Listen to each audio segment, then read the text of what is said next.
So where an agent provides value beyond just the home sale are so many different things. We also connect you with local lenders. And I'm not talking about big banks. I'm talking about the local lenders. Let me tell you the difference real quick between a local lender and a big bank. The big banks are not in the true business of loan origination.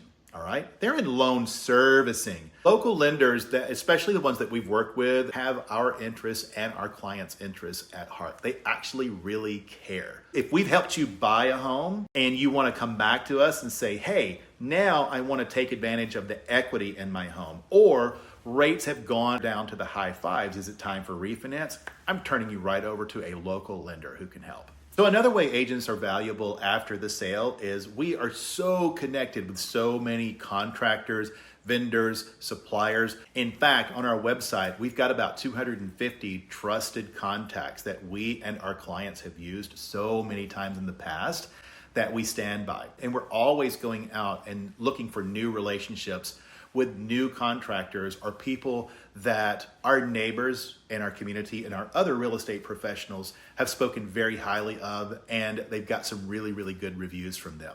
If you're concerned about resale in the future, give us a call first. Let us come over and do a walkthrough with you and see what it is that you want to do, and let's help you spend that money in the right places.